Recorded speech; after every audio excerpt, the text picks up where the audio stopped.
আমি ভিক্ষা করে ফিরতেছিলেম গ্রামের পথে পথে।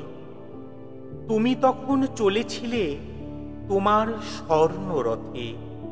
অপূর্ব এক স্বপ্ন সম লাগতেছিল চক্ষে মম। কি বিচিত্র শোভা তোমার, কি বিচিত্র সাজ। আমি মনে ভাবতেছিলেম এ কোন মহারাজ।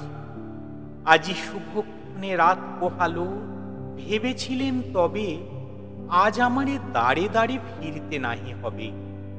বাহির হতে নাহি হতে কাহার দেখা পেলেম পথে। চলিতে রথ ধন ধান্য ছড়াবে দুই ধারে। মুঠা মুঠা কুড়াই নেব, নেব ভারে ভারে। দেখি সহসা রথ থেমে গেল আমার কাছে এসে।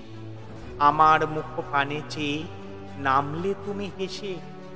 দেখে মুখের প্রসন্নতা জুড়িয়ে গেল সকল ব্যথা। হেনকালে কিসের লাগি তুমি অকস্মাৎ আমায় কিছু দাও গো বলে বাড়িয়ে দিলে হাত। মরি, এ কি কথা রাজা ধীরাজ, আমায় দাও গো কিছু। শুনে ক্ষণকালের তরে রইনু মাথা নিচু। তোমার কি বা অভাব আছে ভিখারি ভিক্ষুকের কাছে। এ কেবল কৌতুকের বশে আমায় প্রবঞ্চনা।